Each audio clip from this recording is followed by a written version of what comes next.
أعوذ بالله من الشيطان الرجيم. بسم الله الرحمن الرحيم. الحمد لله والصلاة والسلام على رسول الله. Rendez pour Allah et remerciement pour Allah pour ala ni'matil haya, le tout bon faveur qui Allah fait nous, ala ni'matil islam, le faveur qui Allah fait nous prendre naissance dans l'islam. Pour Allah dire هو الذي كتب في قلوبهم الإيمان. C'est lui-même Allah qui vient écrire dans une écrire la foi, la croyance, l'iman. Alors nous remercions Allah tout d'abord pour ta rencontre aujourd'hui là. Ensuite nous remercions Allah pour les temps, avec les temps qu'il fait pour nous. Et le nom Markaz Tahfidh al-Quran qui trouve à Kabir, nous souhaitons à tout qui est présent ici, mon frère et ma sœur, et nous saluons le nom de l'islam. Assalamu alaikum wa rahmatullahi wa barakatuh. Alors en quelques mots, je ne vais pas vous faire un long discours, mais Markaz Tahfidh al-Quran, c'est centre mémorisation coranique qui, par l'eau d'Allah, nous lancer dans l'enseigne l'école d'Al-Ma'arif, que j'ai débuté par un groupe d'étudiants d'Al-Itikaf, Ramadan, et ensuite nous commencé par 20 élèves de l'école que nous avons resté et qui mémorisent le Coran. Alors, Markaz Tahfidh al-Quran, il pas juste mémorise le Coran, mais il aussi préserve le Coran, ensuite traduire l'enseignement coranique dans forme akhlaq, c'est-à-dire comportement. Ça, c'est le principal, l'objectif Tahfidh al-Quran, mais aussi l'essentiel Tahfidh al-Quran, c'est pour sauver la jeunesse, pour comment dire, un apôtre qui est là qui nous fait une alternative pour empêcher les jeunes comme de man fléau. Alors, pendant les vacances, là, nous lançons un programme de 45 jours que les jeunes, à partir de forme 2 jusqu'à HSI, vont rester pendant 45 jours, pas retourner à la maison du tout, vont rester 24 sites, vont rester dans le Markaz Tahfidh al-Quran. Naturellement, il y a un programme sorti aussi, mais pour l'eau d'Allah, 5 à 6 parmi 40 à 50 enfants qui sont restés, 5 à 6 élèves qui complètent un juz Coran dans 20 jours. Alors, on a fini de mémoriser sur la Ben Israël, ensuite, sur la Kahf, sur la 18. Alors, nous remercions Allah pour qu'il permette de nous réaliser ce projet-là et nous demandons à Allah qu'il récompense le directeur Markaz Tahfidh al-Quran, Baïsel, pour les peines, l'énergie et les efforts qu'il nous donnait pour ce projet-là, il a un succès. Alors, Inch'Allah, sans plus tarder, nous passerons nos frères et Ubaïda, pour faire un discours d'ouverture. Ensuite, nous prenons 3 élèves qui pour lire 5 minutes, quelques versets du Coran, un hadith et un droit. Et ensuite, Inch'Allah, je prends l'occasion pour écouter le Cheikh Saad Nourmani. Alors, pour tout de suite, nous passons nos frères Ubaïda.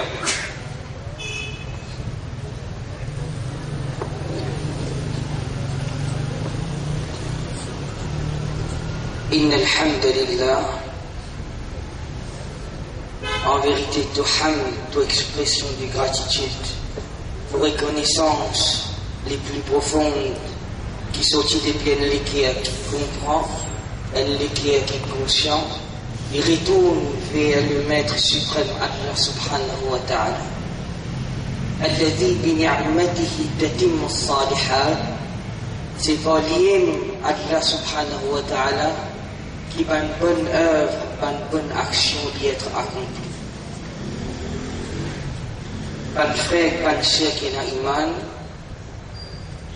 Allah subhanahu wa ta'ala, il fait créer nous humains et il fait préférer nous.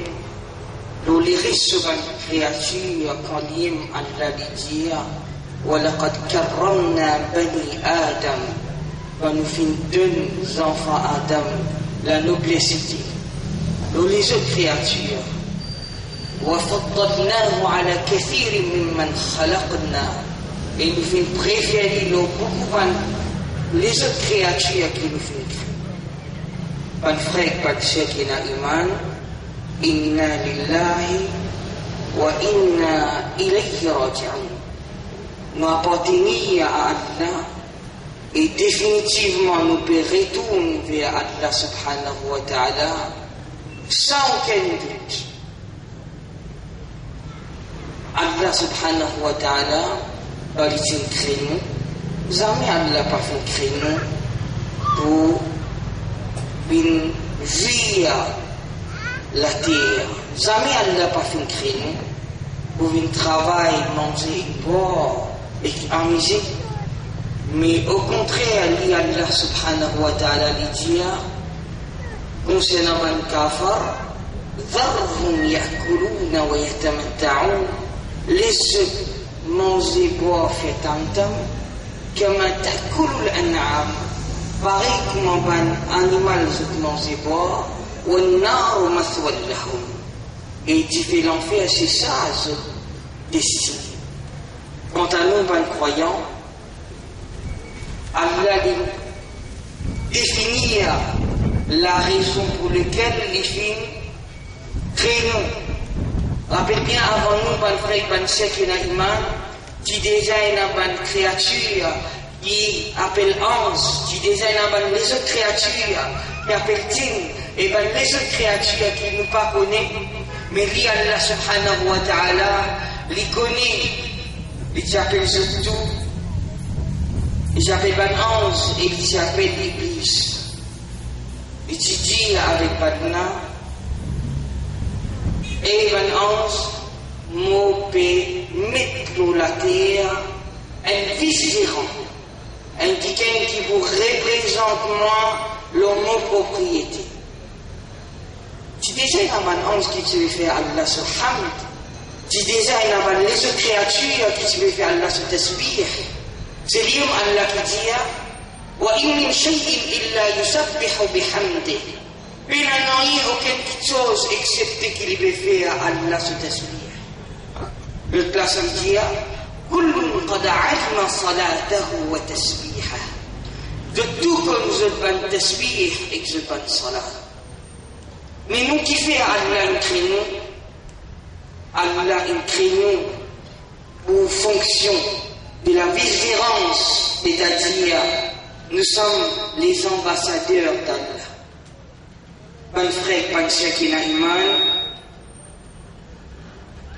écoute bien, Allah crée nous pour une mission spécifique.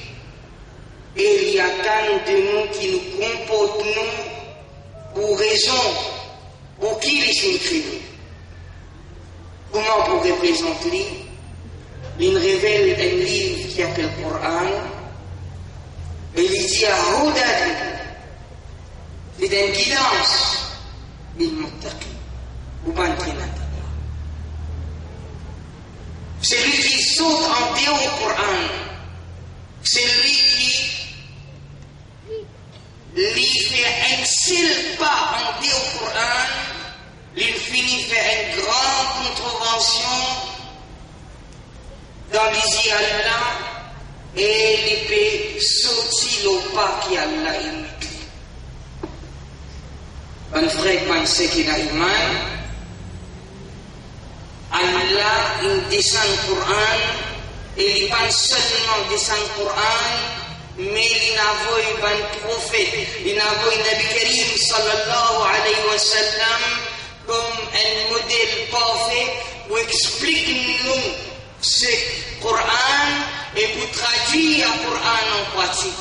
L'Im Allah dit dans le chapitre 16, verset 44, il dit Inna nahnu nazzalna dhikra, nous venons descendre, nahnu nazzalna alayka dhikra, nous venons descendre le rappel l'autre et Muhammad sallallahu alayhi wa sallam, litubayyinahu linnas, afin qu'il te explique si nous le en détail. Et Nabi Karim sallallahu alayhi wa sallam lui dit Ala inni utitu al-Qur'an. Est-ce qu'Allah n'a pas fini de donner le Qur'an? Wa mithluhu ma'ahu, et il fait moi-même ensemble avec lui comme un exemple, c'est-à-dire Nabi Karim sallallahu alayhi wa sallam Moi, ce madame dit à Kana khuluquhu al-Qur'an. So khuluq, c'est Qur'an. Il veut dire khuluq. Allah a créé l'humain en deux parties. Première partie, khalqun. Deuxième partie, khuluqun. Khalqun, c'est au physical image, c'est où l'image qui apparaît extérieure. Khuluqun, c'est aux créations intérieures, c'est la face cachée de l'homme, c'est quelque chose qui Allah subhanahu wa ta'ala les guide avant au khalq. Qur'an, c'est le médecine pour khuluq. Et Nabi Karim sallallahu alayhi wa sallam nous dit que ce Qur'an n'a pas pour représenter, il n'a pas pour faire aucun effet sur nous aussi longtemps qu'il nous n'a pas pris l'engagement avec lui. Bien, Nabi Karim sallallahu alayhi wa sallam nous dit ta'allamu al-Qur'an, al-étudier le Qur'an, wa ta'ahaduhu, et prend un engagement avec lui. Parce qu'il ne faut pas pour gagner l'année depuis le Qur'an, excepté quand il y a des efforts qui ont investi dans lui.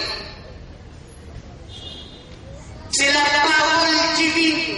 C'est la parole de celui qui vient créer, c'est la parole de celui qui est là pour retourner vers lui, c'est la parole de ça qui peut faire ou l'été abattre, peut faire ou l'esprit fonctionner, c'est lui qui peut faire ou l'isier retrouver, ou oreilles tendées. Alors il y a les droits, il y a Allah pour lui faire les wajib, le chacun qui dit la ilaha illallah, pour lui étudier le Qur'an comme doit être. Parce qu'il a dit sallallahu alayhi wa sallam, il montre nous comment pour lire le Qur'an, comment pour étudier. Alors nous pouvons droit lire comment nous envie, nous pouvons droit étudier comment nous envie, mais nous obligés suivre le principe révélé, le modèle Muhammad sallallahu alayhi wa sallam.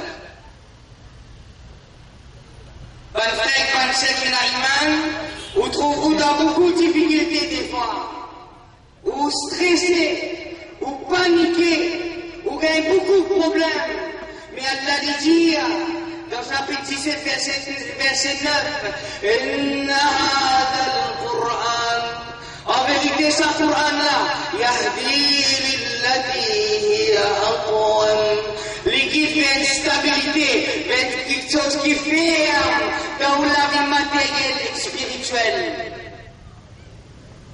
Heureux, honneur à celui qui fait qadar le Qur'an. Malheur à celui qui me délaisse ce livre, qui me délaisse le principe révélé par Allah subhanahu wa ta'ala. Voilà, aujourd'hui c'est pour sa même raison qu'Allah fait aimer l'existence martel tahfiz du Coran, qui comme mission est là pour refaire la jeunesse en conscience, pas seulement lire le Coran, mais obligé comprendre, pas seulement comprendre, puis qu'on met en pratique. Et puis ça applique-lui dans la réalité. À cause, nous connaissons le Coran aujourd'hui, on trouve nous une jeunesse dans la drogue. À cause, nous connaissons le Coran aujourd'hui, nous trouvons une majorité de la classe musulmane, nous capables de 7 à 8 logis qui a un problème de la sorcellerie. À cause, musulmans, ils vivent les deux avec le Coran.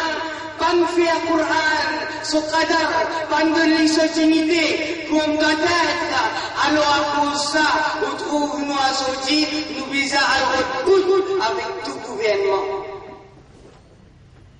Allah crée une communauté qui est honorable, une communauté qui est éléguée, une communauté qui est une véracité, c'est-à-dire la force intérieure qui est inébranlable devant un kuffar. Mais c'est où quand nous trahissons Allah sur Amanat, nous disons qu'on trahit, c'est-à-dire qu'on dirige le Coran. Aujourd'hui, voilà nos situations. Le rappel, c'est qu'il est là pour retourner vers le Coran. Et c'est ça le salut. C'est ça qui chose qui permet de trouver un bis, c'est-à-dire vers une faveur, une bénédiction éternelle dans le dunya d'Akhira. Ban frère, ban sekina iman, retourne vers Allah. Si vous n'êtes plus que pas capable, mais vous ban enfants. Vous ban enfants. Quand vous pouvez dire, Ya Rab, mon papa, mon maman, envoie-moi pour apprendre le Coran. Faites attention de l'éducation, c'est qu'il est la priorité, le Coran. Faites attention de l'éducation, c'est qu'il est la priorité, le Coran. Beaucoup de parents arrivent à faire ça et là. Le Coran va faire seulement pour lire avec joli la voix. Bizarre qu'on lit et prononcer, bizarre qu'on appliquer, bizarre qu'on méditer. Il y a un haqlun le Coran. Allah dit Afala yatadabbaruna al-Qur'an. Est-ce qu'ils n'ont pas médité profondément le Coran? Am ala qulubin aqfaluha. Ou ça nous a qui a infini et insili. Vous posez une question, Ya Rab, un témoin, Allah, au septième les ciels, il fait témoin de sa question-là. Et les musulmans, est-ce qu'ils veulent décider pour retourner vers Allah? Est-ce qu'ils veulent ou croire à Allah sur Kalam? Répondez à Allah par exemple. Qui quantité les temps où donne le Coran et qui quantité les temps où donne ou la vie matérielle? Mais là pour moi, Coran, il pouvait être un chafia, un intercesseur. Coran pouvait être un avocat pour nous, qui vous peut préparer pour le travail.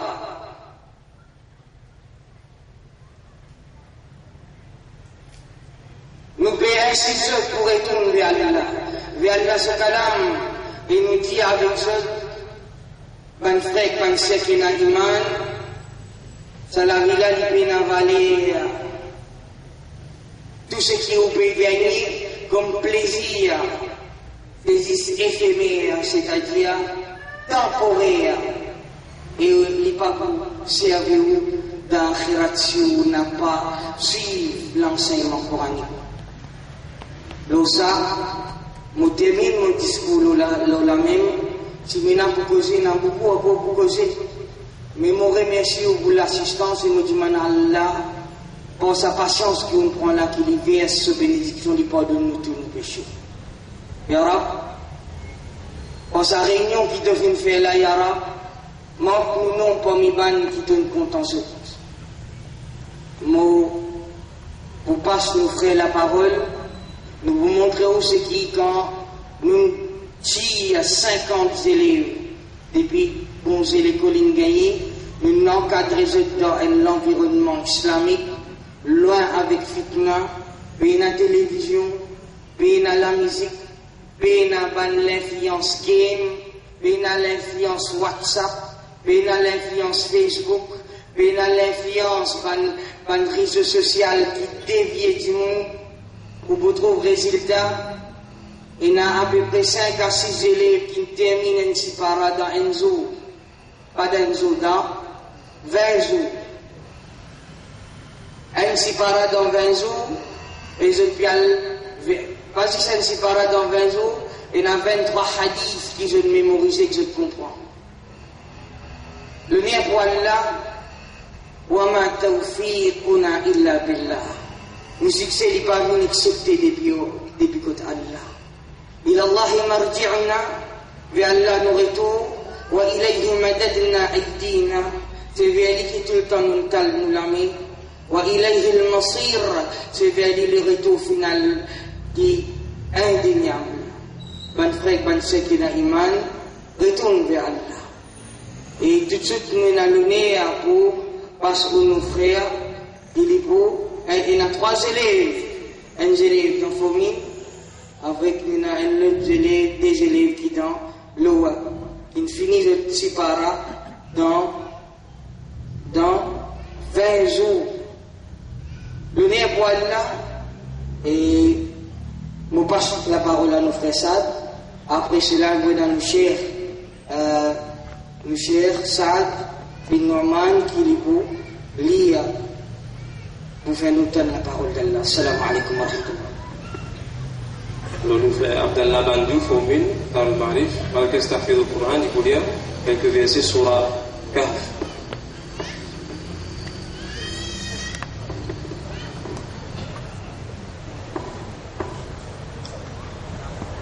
أعوذ بالله من الشيطان الرجيم بسم الله الرحمن الرحيم الحمد لله الذي أنزل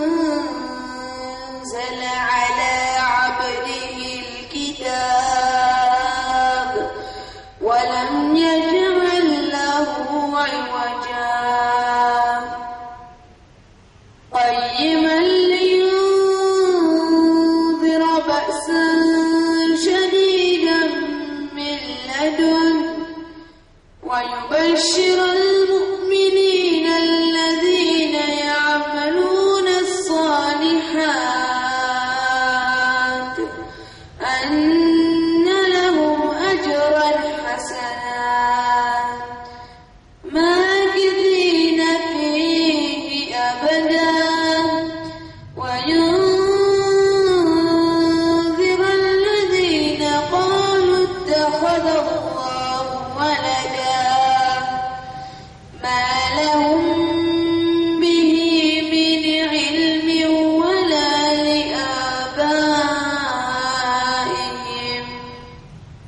كبرت كلمة تخرج من أفواههم إن يقولون إلا كذبا فلعلك باخع نفسك على آثارهم إن لم يؤمنوا بهذا الحديث أسفا إنا جعلنا ما على الأرض زينة لها لنبلوهم أيهم أحسن عملا وإنا لجاعلون ما عليها صعيدا جرزا أم حسبت أن أصحاب الكهف والرقيم كانوا من آياتنا عجبا إذ أوى الفتية إلى الكهف فقالوا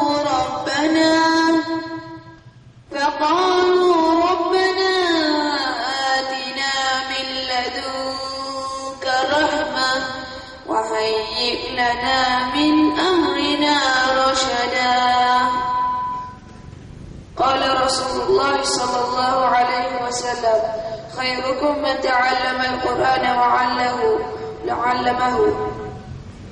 meilleur c'est celui qui étudie le Coran et enseigne le Coran, enseigne.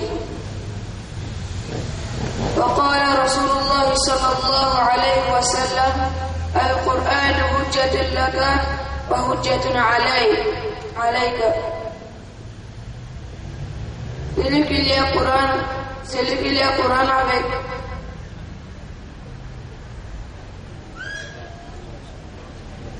celui qui fait le Coran sur Qadar au Qiyamah Allah Coran pour une preuve pour nous celui qui vient le dire avec Coran pour lui compter.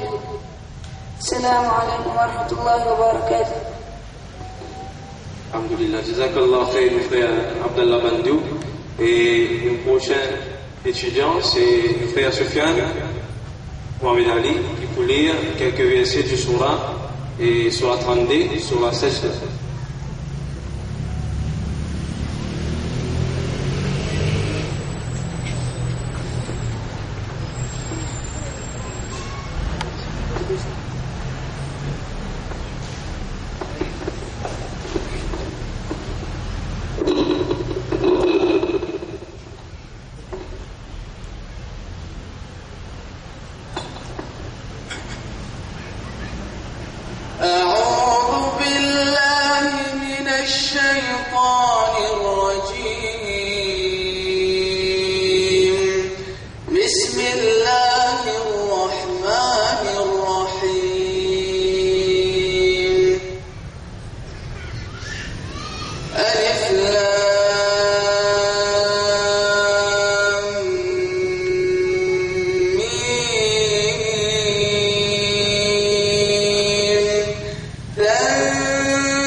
until you believe, until Allah subhanahu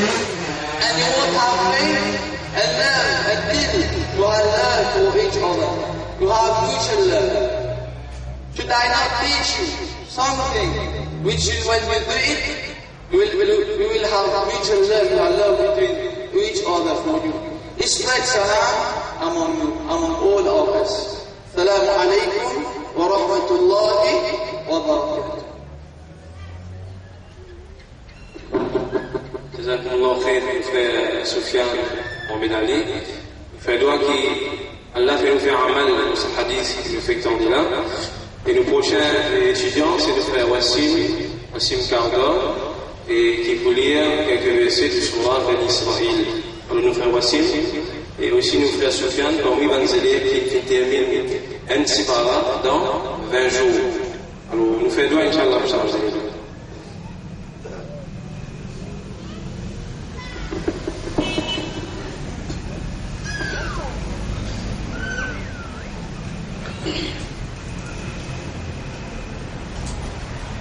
أعوذ بالله من الشيطان الرجيم.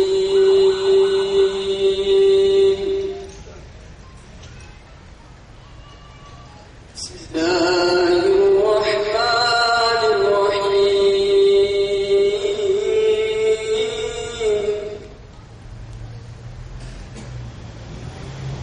سبحان الذي أسرى بعبده ليلا من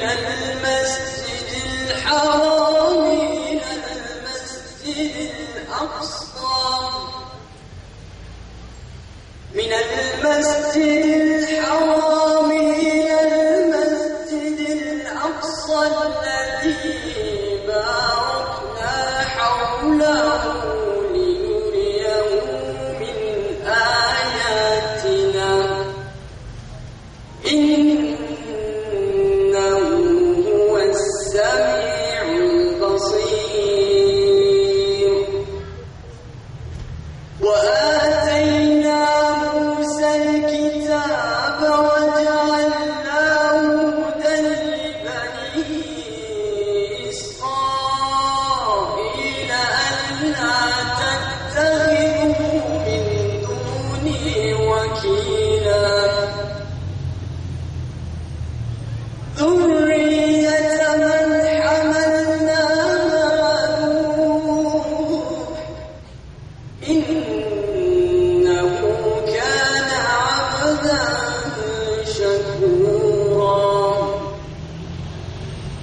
وقضينا إلى بني إسرائيل في الكتاب لتفسدن في الأرض مرتين ولتعلن علوا كبيرا. فإذا جاء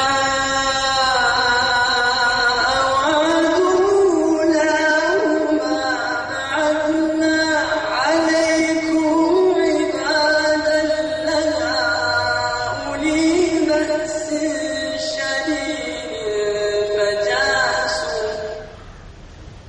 فجاسوا خلال الديار وكان وعدا مفعولا. ثم رددنا لكم الكرة عليهم وأمددناكم بأموال وبنين وجعلناكم أكثر نفيرا. إن أحسنتم أحسنتم لأنفسكم وإن أسأتم فلها. فإذا جاء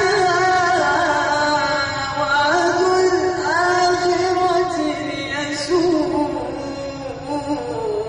وجوهكم وليدخلوا المسجد كما دخلوه أول مرة وليتبروا ما علوا تتبيرا.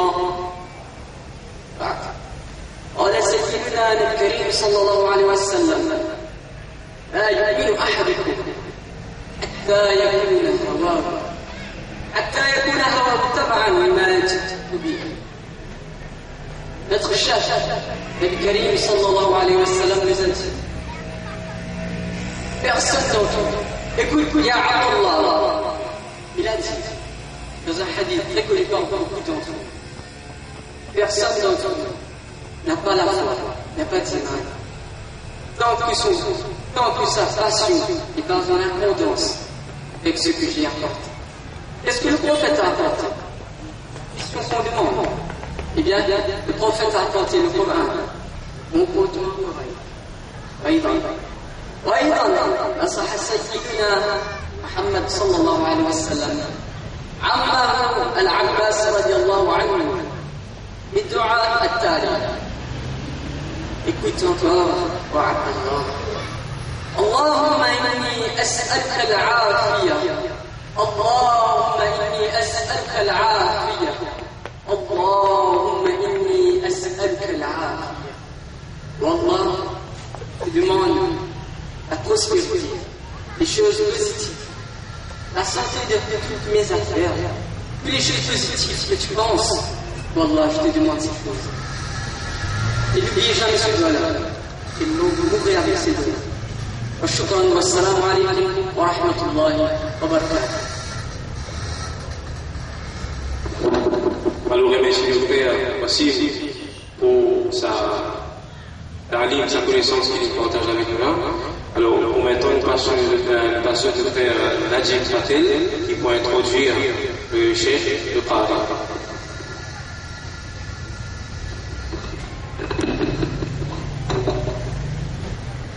Bismillahirrahmanirrahim. Respected Sheikh, scholars, elders, brothers, mothers and sisters,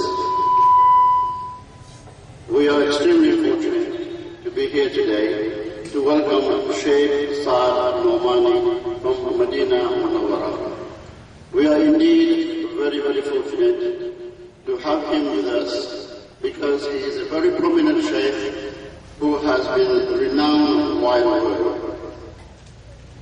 Today, he will be reciting for us. He is a Sheikh who can recite in one man in 99 different voices. Inshallah ta'ala, before I introduce Sheikh Saad Nomani, I would just like to tell you he's a unique quality in his ability from Allah subhanahu wa ta'ala to be able to emulate the recitation of the Holy Quran in the manner of world famous Qur'an reciters, including the Imam of Haram in Makkah and in Medina. Today he can stimulate the recitation of 99 different Qur'an. Sheikh Saad Nomani has studied under the greatest tutors in Saudi Arabia, from Sheikh Muhammad Abdul Majid Zakir, senior Qari from Riyadh, to many world-renowned Qur'an, including Sheikh Abdul Rahman Ali Sudais, Sheikh Ali Jabbar, and Sheikh Salih bin Humayd, Imam of Makkah. The Sheikh has received an award from the Governor of Makkah in 1996, and in Medina in 1998 for his hard-arranged recitation of the Noble Quran. He is currently the head and director of several organizations around the world. Indeed, we are fortunate to have such a prominent Sheikh in front of us in Mauritius to recite in front of you. So I welcome Sheikh Saad Nomani to recite for you. Assalamu alaikum wa rahmatullahi wa barakatuh.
السلام عليكم ورحمة الله وبركاته. وعليكم السلام. ما شاء الله. الحمد لله الذي أنزل على عبده الكتاب ولم يجعل له عوجا قيما لينذر بأسا شديدا من لدنه ليبشر المؤمنين الذين يعملون الصالحات أن لهم أجرا حسنا. أحمده تعالى وأشكره وأشهد أن لا إله إلا الله وحده لا شريك له نزل الفرقان على عبده ليكون للعالمين نذيرا. وأشهد أن نبينا وسيدنا محمدا عبده ورسوله الذي كان خلقه القرآن بعثه الله هاديا ومبشرا ونذيرا وداعيا إلى الله بإذنه وسراجا منيرا. صلى الله وسلم وبارك عليه صلى الله وسلم وبارك عليه وعلى آله وصحبه الذين كانوا لا يتجاوزون 10 آيات حتى يعلموا ما فيها من العلم والعمل وسلم تسليما كثيرا. إن شاء الله I will first recite in my presentation and afterward inshallah in the voice of the Imams of Haramain al-Sharifain inshallah. أعوذ بالله من الشيطان الرجيم. بسم الله الرحمن الرحيم.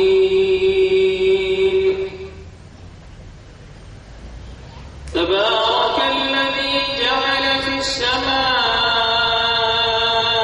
بروجا وجعل فيها سراجا وقمرا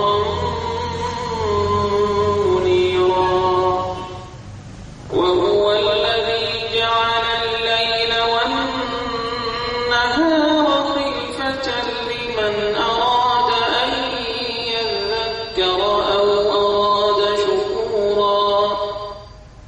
وعباد الرحمن الذين يمشون على الأرض هونا وإذا خاطبهم الجاهلون قالوا سلاما. والذين يبيتون لربهم سجدا وقياما والذين يقولون ربنا اصرف عنا عذاب جهنم إن عذابها كان غراما إنها ساءت مستقرا ومقاما. والذين إذا أنفقوا لم يسرفوا ولم يقتروا وكان بين ذلك قواما. والذين لا يدعون مع الله إلها آخر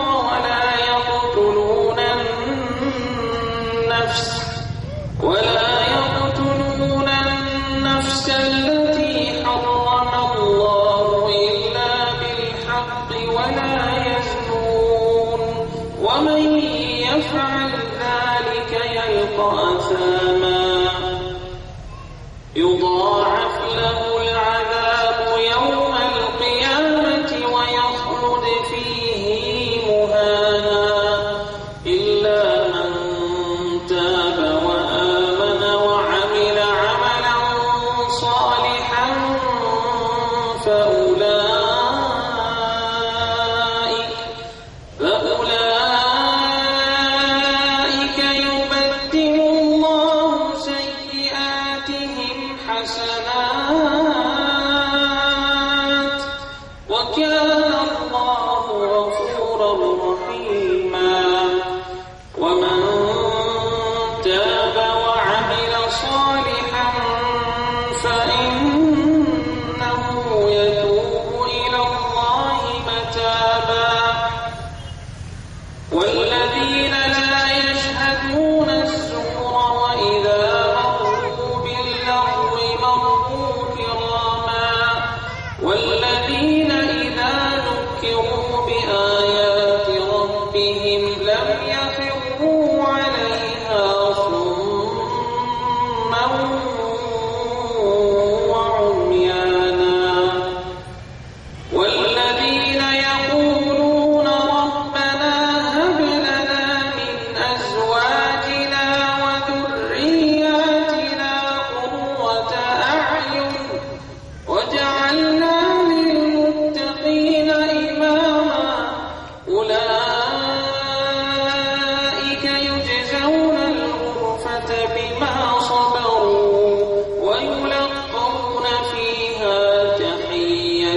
inshallah, the voice of الشيخ ماهر المعيقلي حفظه الله في مسمى حرم مكي شريف.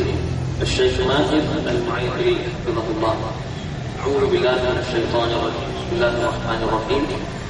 الحمد لله رب العالمين الرحمن الرحيم مالك يوم الدين إياك نعبد وإياك نستعين اهدنا الصراط المستقيم صراط الذين أنعمت عليهم غير المغضوب عليهم ولا الضالين.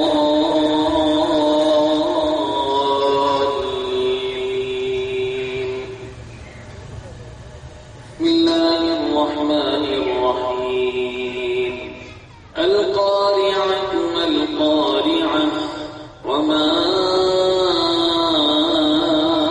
أدراك ما القارعة يوم يكون الناس كالفراش المبثوث وتكون الجبال كالعهن المنفوش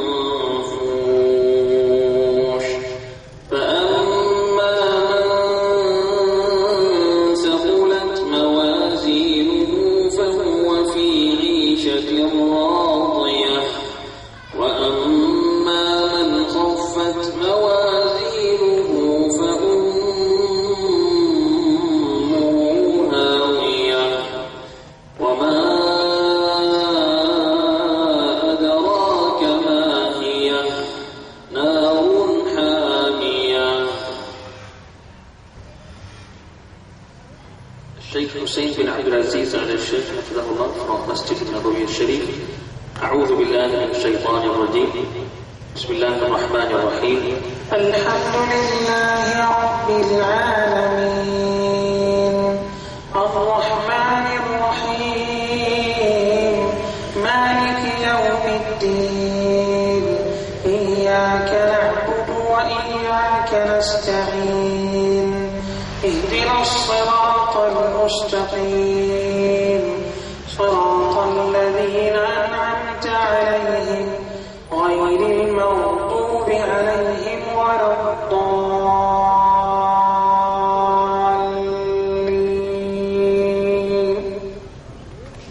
بسم الله الرحمن الرحيم.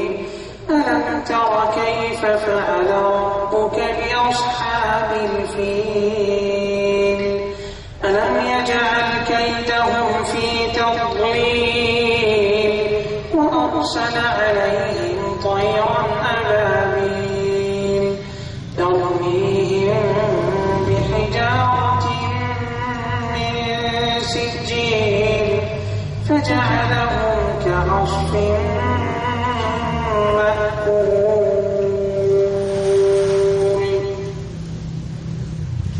الشيخ أبو بكر الشاطري حفظه الله from Saudi Arabia. أعوذ بالله من الشيطان الرجيم. بسم الله الرحمن الرحيم. الحمد لله رب العالمين الرحمن الرحيم مالك يوم الدين إياك نعبد وإياك نستعين اهدنا الصراط المستقيم صراط الذين أنعمت عليهم غير المغضوب عليهم ولا الضالين.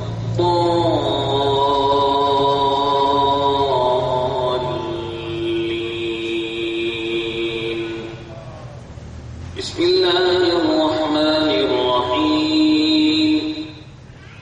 أرأيت الذي يكذب بالدين فذلك الذي يدع اليتيم ولا يحض على طعام المسكين فويل للمصلين الذين هم عن صلاتهم ساهون الذين هم يراءون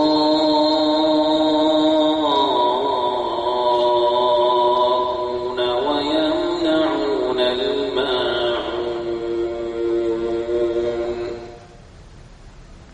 الشيخ Saudi Arabia. أعوذ بالله من الشيطان الرجيم. بسم الله الرحمن الرحيم. الحمد لله رب العالمين الرحمن الرحيم مالك يوم الدين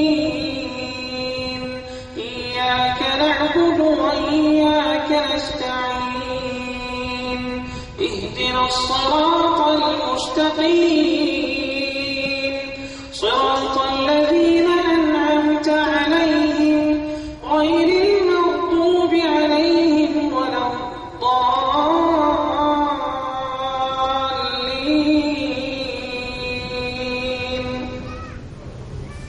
بسم الله الرحمن الرحيم. قل يا أيها الكافرون لا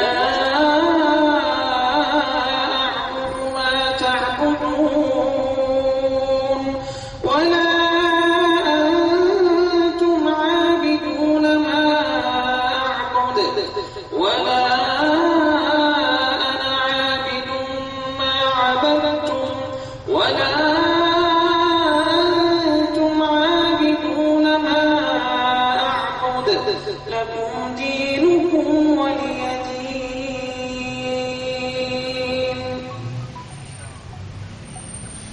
الشيخ المشاهد راشد العفاسي from Kuwait. أعوذ بالله من الشيطان الرجيم. بسم الله الرحمن الرحيم. الحمد لله رب العالمين الرحمن الرحيم مالك يوم الدين إياك نعبد وإياك نستعين اهدنا الصراط المستقيم صراط الذين أنعمت عليهم غير المغضوب عليهم ولا الضالين.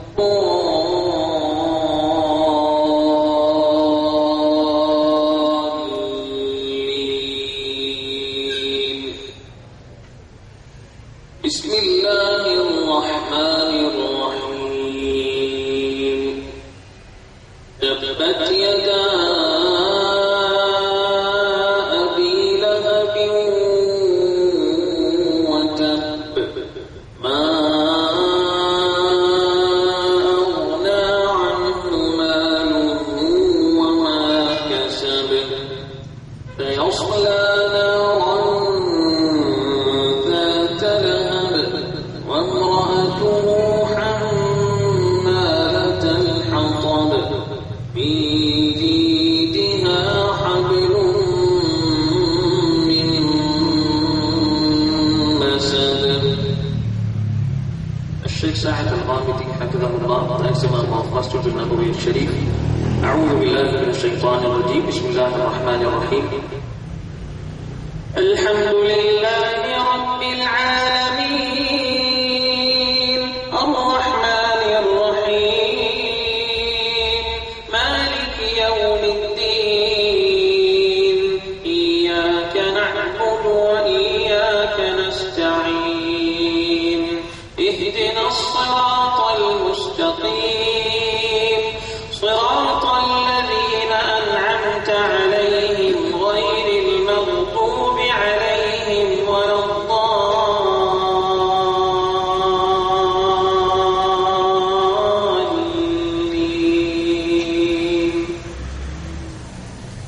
بسم الله الرحمن الرحيم. والتين والزيتون وطور سينين وهذا البلد الأمين لقد خلقنا الإنسان في أحسن تقويم ثم رددناه أسفل سافلين إلا الذين آمنوا وعملوا الصالحات فلهم أجر غير ممنون. فما يكذبك بعد بالدين أليس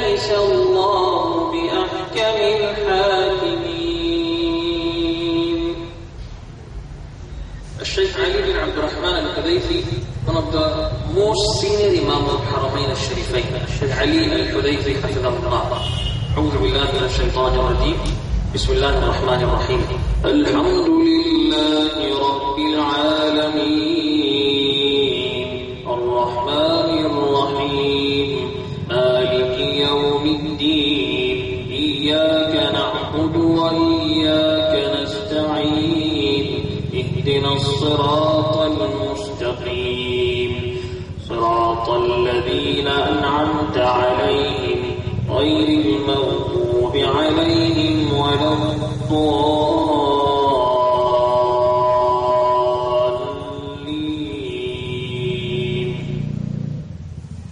بسم الله الرحمن الرحيم. إذا جاء نصر الله والفتح ورأيت الناس يدخلون في دين الله أفواجا فسبح بحمد ربك واستغفره إنه كان توابا. الشيخ صلاح الحديث حفظه الله في المسجد النبوي الشريف. أعوذ بالله من الشيطان الرجيم. بسم الله الرحمن الرحيم. الحمد لله رب العالمين الرحمن الرحيم مالك يوم الدين إياك نعبد وإياك نستعين اهدنا الصراط المستقيم صراط الذين أنعمت عليهم غير المغضوب عليهم ولا الضالين.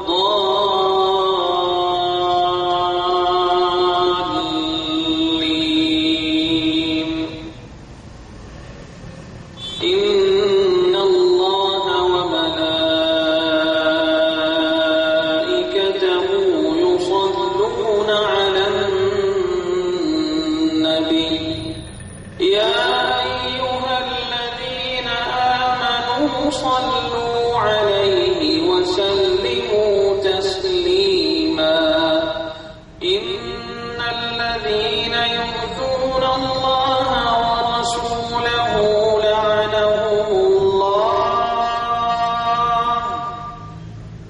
لعنهم الله في الدنيا والآخرة وأعد لهم عذابا مهينا. والذين يؤذون المؤمنين والمؤمنات بغير ما اكتسبوا فقد احتملوا بهتانا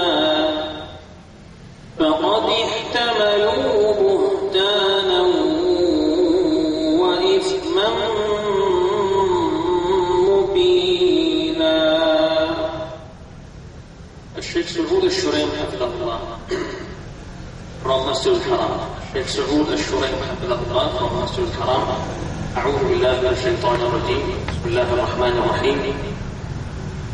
الحمد لله رب العالمين الرحمن الرحيم مالك يوم الدين إياك نعبد وإياك نستعين اهدنا الصراط المستقيم صراط الذين أنعمت عليهم غير المغضوب عليهم ولا الضالين.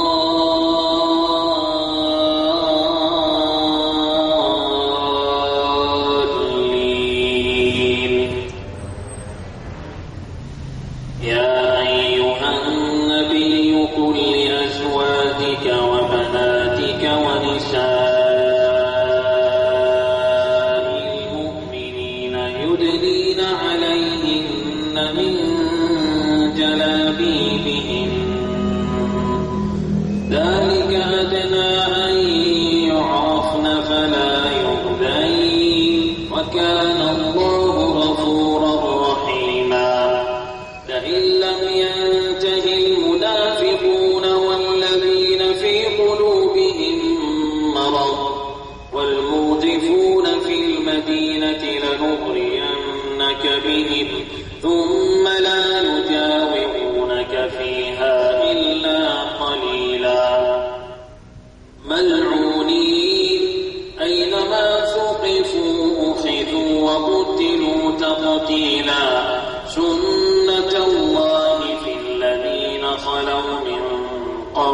ولن تجد لسنة الله تبديلا يسألك الناس عن الساعة قل إنما علمها عند الله وما يدريك لعل الساعة تكون قريبا إن الله لعن الكافرين وأعد لهم سعيرا خالدين فيها أبدا لا يجدون وليا ولا نصيرا يوم تقلب وجوههم في النار يقولون يا ليتنا أطعنا الله وأطعنا الرسولا وقالوا ربنا إنا أطعنا سادتنا وكبراءنا فأضلونا السبيلا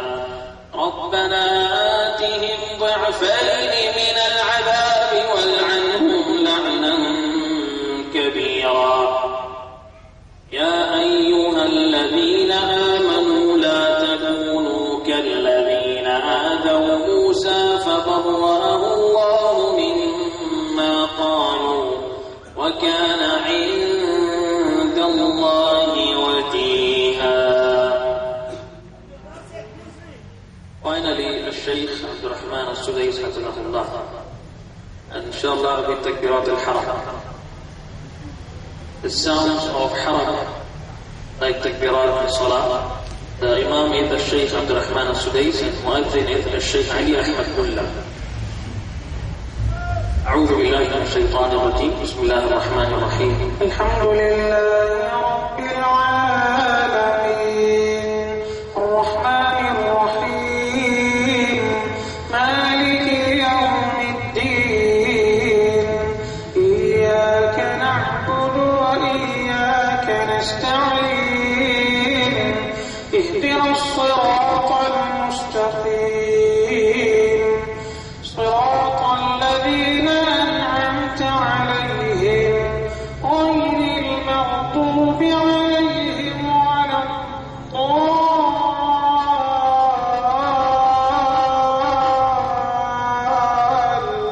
الضالين خلق الإنسان من صلصال كالفخار وخلق الجان من مارج من نار فبأي آلاء ربكما تكذبان رب المشرقين ورب المغربين فبأي آلاء ربكما تكذبان مرج البحرين يلتقيان بينهما برزخ لا يبغيان فبأي آلاء ربكما تكذبان يخرج منهما اللؤلؤ والمرجان فبأي آلاء ربكما تكذبان وله الجوار المنشآت في البحر كالأعلام فبأي آلاء ربكما تكذبان كل من عليها فان ويبقى وجه ربك ذو الجلال والإكرام فبأي آلاء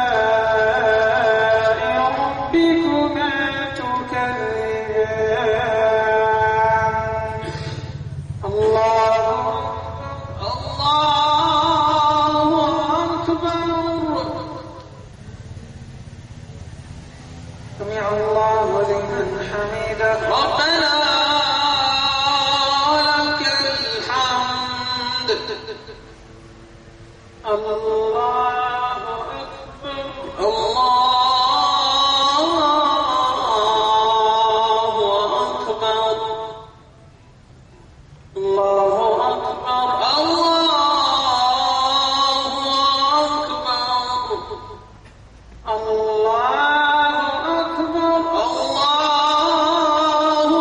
أكبر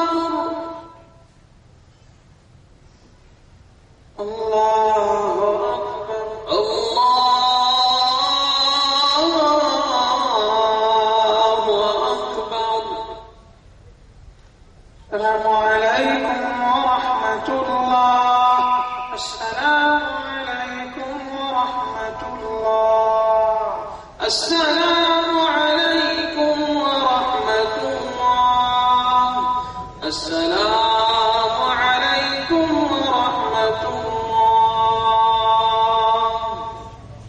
جزاكم الله خير بارك الله فيكم. اللهم لك الحمد كله ولك الشكر كله لا إله إلا الله الولي الحميد لا إله إلا الله يفعل ما يشاء ويحكم ما يريد لا إله إلا الله القاهر الوهاب لا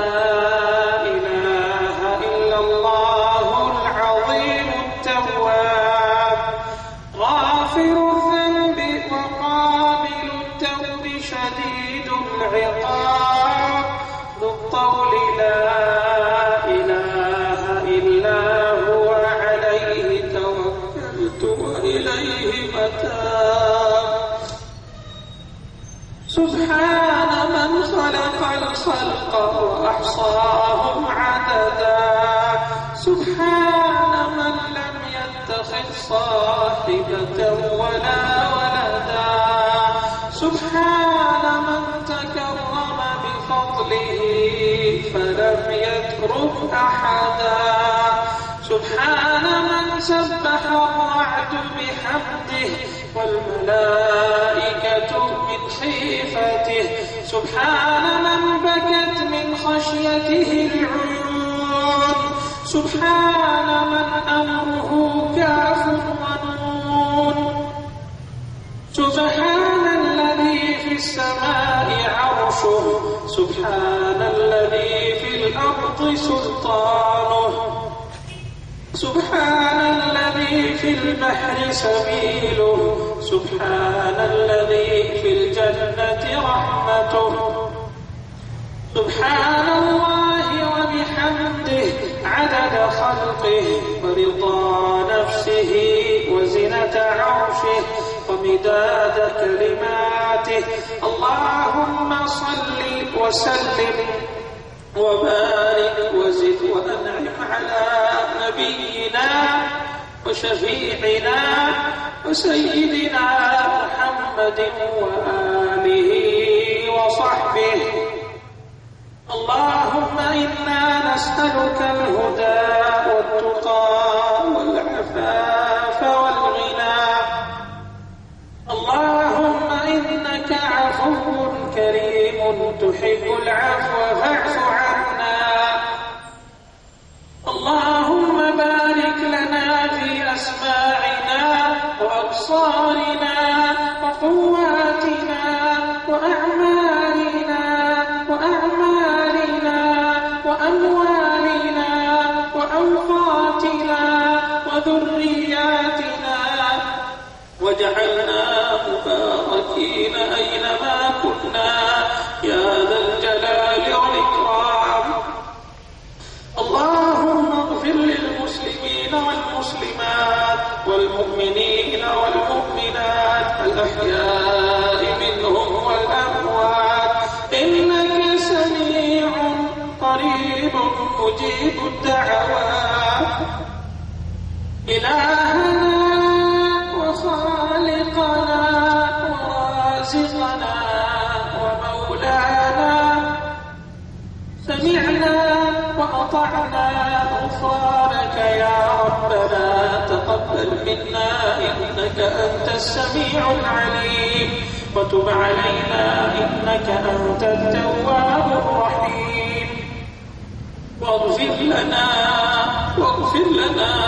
ولوالدينا وارحمهم كما ربونا صغارا ربنا آتنا في الدنيا حسنة وفي الآخرة حسنة وقنا عذاب النار اللهم إنا نعوذ برضاك من سخطك وبمعافاتك من عقوبتك وبك منك لا نحصي ثناء عليك أنت كما أثنيت على نفسك وصل اللهم وسلم على نبينا سيدنا محمد وآله وصحبه أجمعين سبحان ربك رب العزة عما يصفون وسلام على المرسلين والحمد لله رب العالمين.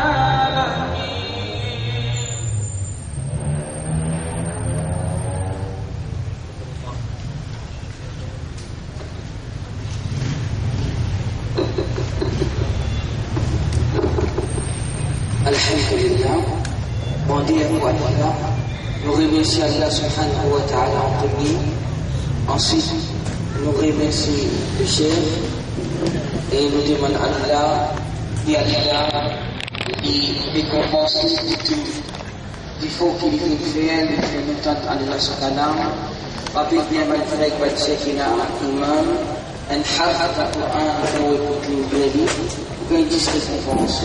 On remercie pour l'assistance, pour la patience qu'il nous prend, qu'elle ait ça dans une balance. Et nous remercions la chef qui supporte ce travail-là. C'est un plaisir, mais malheureusement pas à cause